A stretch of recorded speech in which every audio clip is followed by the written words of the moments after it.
Друзі, всім привіт! Давайте подивимося разом додатковий матеріал по грі Hellblade 2. Особливості психозу Senua. Думаю, буде досить цікаво, тому що тут розповідається не просто про гру, а про реальну історію, яка є, і про психоз реальної людини. І я думаю, це буде вам цікаво, мені також, я його не бачив, тому давайте разом і подивимось. Не забудьте поставити лайк і підписатись на канал.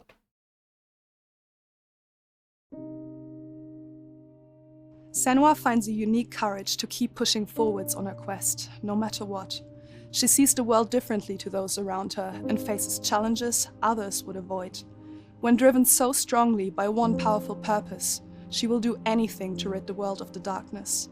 This is her life's mission, and she will not stop until she fulfills her quest. My name is Eddie, and I have lived with psychosis for most of my life. To me, psychosis means living in a different reality, a reality that isn't shared with other people. Often living with psychosis is dark and miserable. While experiencing psychosis, I've got to hear the voice of God, the opposite, seen and spoken with angels, and been to hell itself. Recovery college and peer support really did turn my life around. I thought I would never get better, and yet here I am.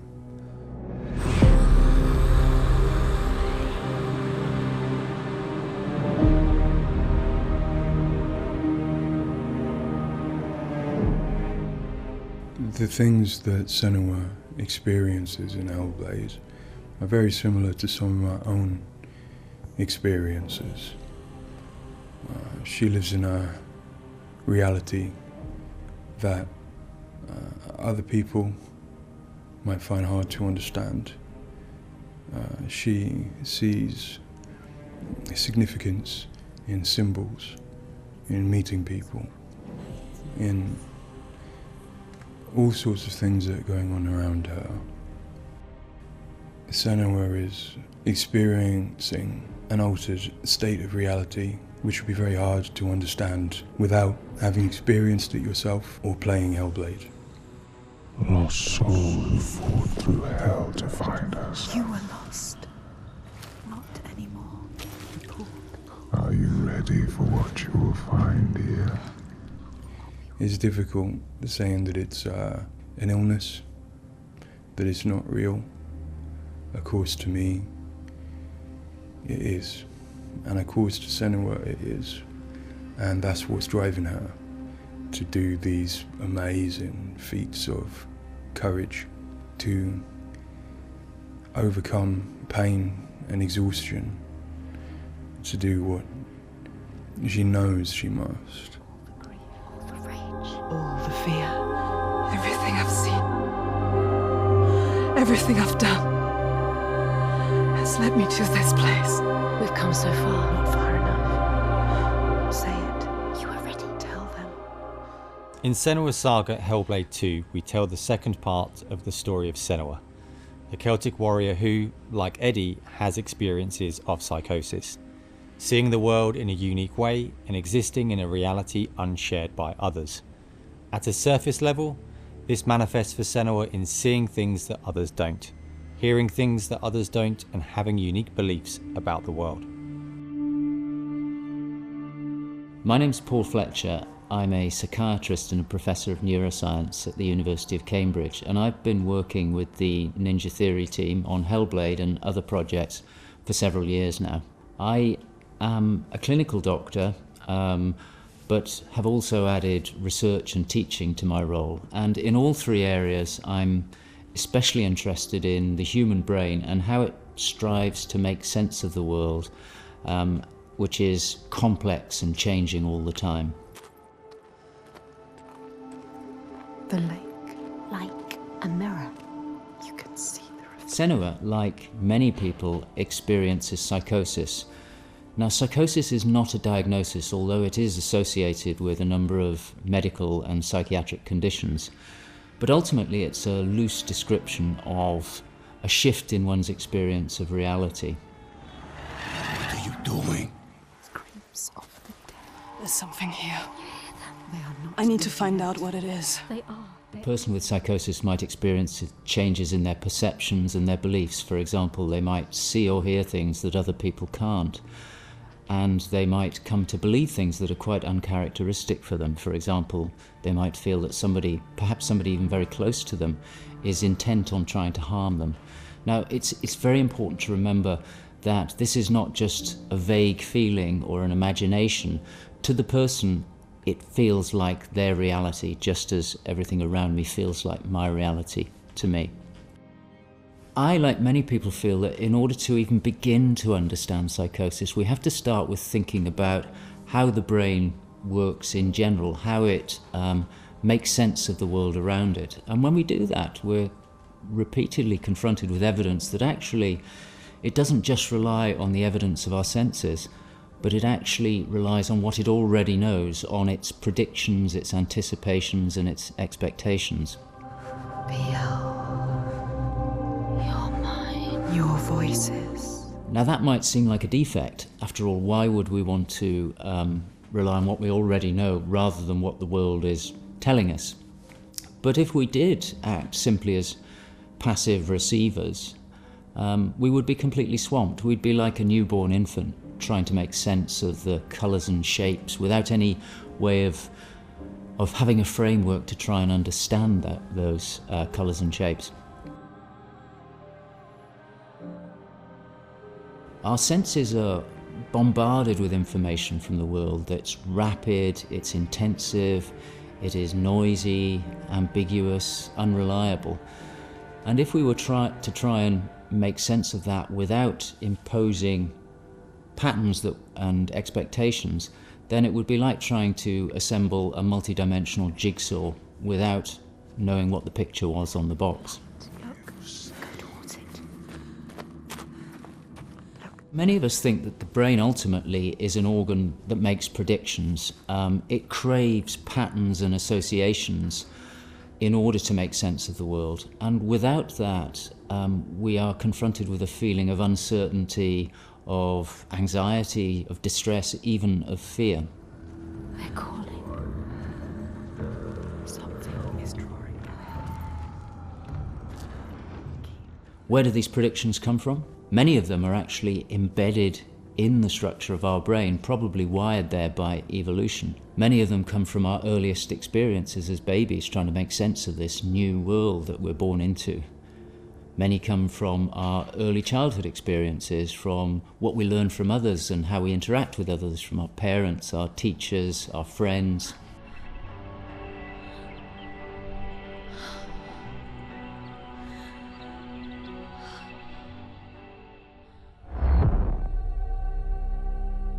We all have a feeling that we're directly in contact with an objective reality, but it's probably the case that what we experience as our constructed model of the world is a blend of the evidence of our senses, but also what we are predicting or expecting from the world. So this blend exists in a very fine and delicate balance, and the weighting of that balance probably varies a great deal across different individuals. But crucially, this balance is what determines how we experience and interpret and act upon the world. And some of them are embedded in shared experiences with others, our society, our culture, our arts, even our religions and our mythologies. So for the most part, this works very well for us and enables us to make sense of the world, but it's also, being a delicate balance, it can be shifted, and it's very easy, even under the most normal day-to-day circumstances, to deviate from objective reality. A good example of this is the hollow mask illusion. All of us are familiar with a mask. We know that it depicts a face and that the inside is hollow. But when we see the mask rotating round and we see the hollow side, there is a deeper prediction, probably embedded in our brain, that facial features tend not to be hollow, that they stick out. And this deeper prediction can override our knowledge that the mask is hollow and make us actually perceive the face as sticking out at us. Despite what we know, the deeper predictions will override this. So for me and many in my field, perceptual illusions like this, which are very common, are really interesting because they tell us something fundamentally about how the brain is making sense of reality using its predictions. But more than that, for me, it's very interesting because it begins to give us a sense of how psychosis might begin to emerge. Psychosis is this experience of an altered internal construction of one's reality. And it seems feasible that this is dependent upon this balance I've talked about between predictions and evidence. And it is probably the case that some people tend to weight their predictions more heavily. This, in many circumstances, is advantageous because it means that they can discern patterns and associations that perhaps other people can't. But if that balance was shifted further by different circumstances, then it may well be that they begin to construct a reality that doesn't accord with the world around them. What might cause that shift? Well, a number of things. It could be caused by stress, sleep deprivation. It could be caused by illness, neurochemical disturbances.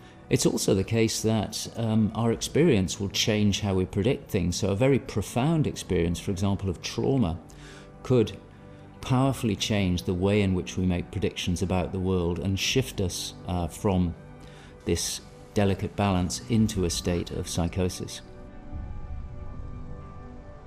In the case of Senua, we know that from an early age she was able to discern patterns and associations that perhaps other people couldn't. And on top of that, her childhood and adolescence had a number of traumas in it. Her father was abusive and he accused her of being the cause of evil and darkness. Her mother, who had the same capabilities as she did, was actually sacrificed for the same reason. And in addition, her village was attacked by Vikings and her lover was brutally killed. And it's possible that all of these traumas would act on her natural tendencies to topple her into this psychotic experience that is depicted in Hellblade. With every defeat, the dark rot will grow and soon it will take her soul.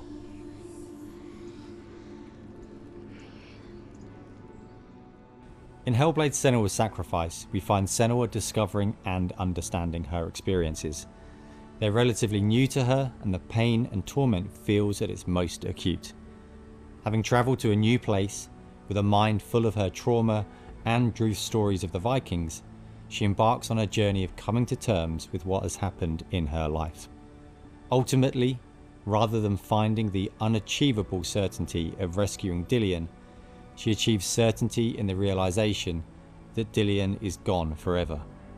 She learns to accept his death, and in turn, her experiences of psychosis. Even in darkness, the wonder and the beauty of this world never leaves us. It is always there, waiting to... In Senua's Saga, we find Senua at a different place on her physical and mental journey. Empowered with the sense that she has overcome her own darkness, she's now compelled to follow a new quest, to save her people from that same darkness. You smell their fear. He's here. Death is coming. Look at the bones. Death is coming for Look at the you. bones. That's going to be you. That's going to be everyone. In Sacrifice, Senua's psychosis is acute and all-consuming. She is preoccupied and absorbed by her experiences. To some extent, she is enveloped and enslaved by the darkness. She cannot ignore her voices and visions. She's totally committed to the quest within her altered reality. In Saga, there has been some resolution to this. There's no miracle recovery. She still experiences the voices and visions. She still has a changed reality. But the balance of power has shifted. She is the one who is able to be in control. She's able to resist and challenge the voices, she's able to make decisions that much more clearly reflect her own goals. They see through your lies, and I will show them how to see as I do.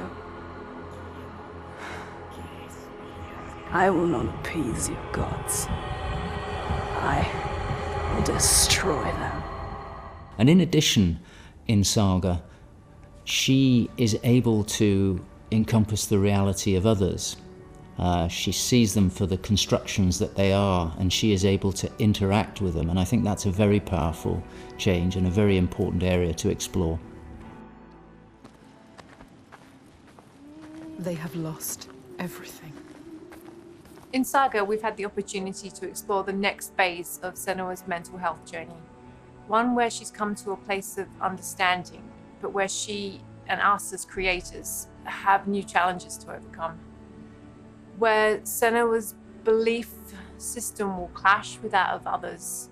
Her experiences will play out in the presence of people who don't share her perspective. And where she feels a new sense of power in being chosen for the quest, but also a new weakness, bowing underneath the weight of responsibility that sits on her shoulders. Wait.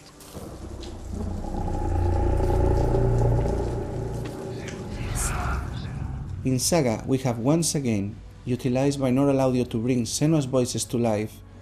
Her furies still travel with her, but their tone has changed this time. She continues to be haunted by her father, and she starts to feel the audio presence of Icelandic myth infecting her mind. That scream, that voice. Something dark, Senua. You need to go up there. Don't let them see you coming.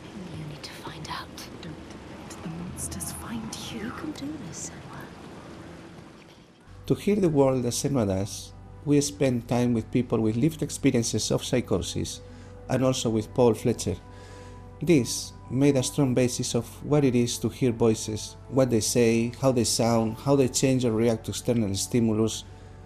And this paired with all we learned from the first game, Hellblade: Senua's Sacrifice, led us to create Senua's own sonic version of reality. To me, it's a privilege to sit in a room to play our game, and as we progress, hear their comments, thoughts and suggestions. Each one provides a different perspective, and I find especially inspiring and humbling to hear from Eddie his own experiences. Especially, I find he has a way of putting very complex emotions, situations, in a very simple yet poetic way, and it's really inspiring for me when I'm thinking in Senua's journey.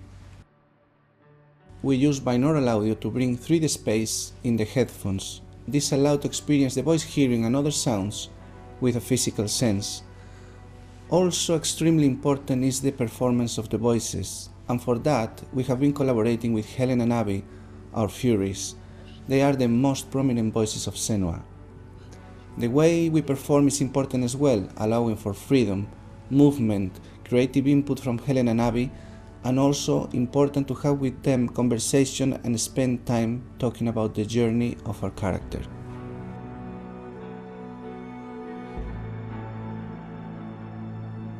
There is a lot of time gone into experimentation, so every sound in the game is connected in some way with the emotion that Senua is experiencing as she travels through Iceland, from the sounds of the nature to some of the musical moments.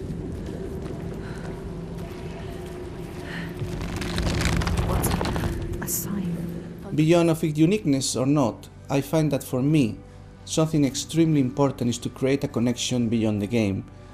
So in understanding Senua's own reality and going on a journey with her, I hope our players will understand better how people experience reality different, and in doing so, I feel we break those walls that keep us distant and lonely. My brothers used to come here to practice fighting. Sneak out. Follow them. For Saga, in order to bring Senua's experiences of hallucinations to life, it was very important for us to listen to people's real lived experiences. It was then a case of thinking about how Senua's world and reality might look when faced with these types of examples. This would have been impossible without Paul Fletcher and amazing people like Eddie and Kathy, who've been so open and honest about what they have been and do go through on a day-to-day basis. I think it takes real strength to be able to talk about such personal things to a new group of people. On the visual side, we have lent into things like repeating fractal geometry shapes, cymatic patterns, with lighting and post-processing changes to all help reflect the current feelings of Senua. And hopefully, when combined with the audio and gameplay, the player will get a sense of what we are aiming to achieve. Dying right before your eyes, just like before. No, this cannot happen again. You couldn't do anything. We have to stop it happening. Face it. You need to face it. Focus. You need to look at it. In Sacrifice, we saw a story of Senua's suffering at the hands of her experiences. In Saga, we're telling a more nuanced story of the next step on her journey. One where she has found a greater balance, but where her experiences are just as strong. Where rather than being a victim to her experiences of psychosis, she is driven by them, on a path that only she sees. Bringing sin with you.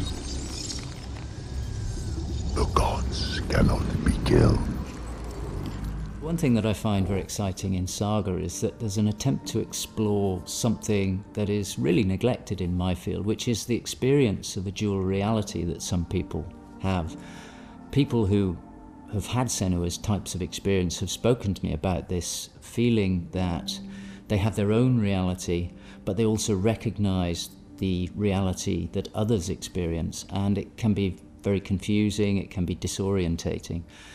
And it's exciting to me that the game contains an explicit attempt to portray this experience of dual realities, and I think it'll be very interesting to see how people respond to that.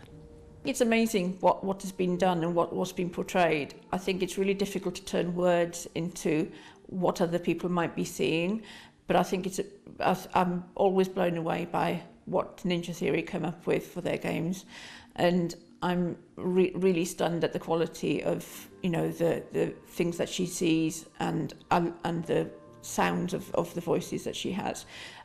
I think they're pretty realistic. She's getting closer. Yes, she can feel it. I hope that the game will help people who maybe don't understand psychosis or don't know very much about it to start with. I think by experiencing some of what they will do in the game, I think it brings to life a little bit of what it's like to have psychosis, and I think hopefully people will learn from it. Now I'm working as a peer support worker, and what that means is that in my case, in the job that I have in my role, it means that I go to see my people, to see my peers. We talk about how things have been.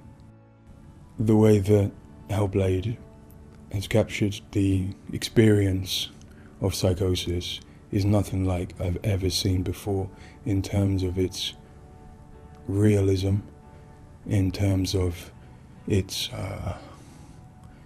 fairness to people like me.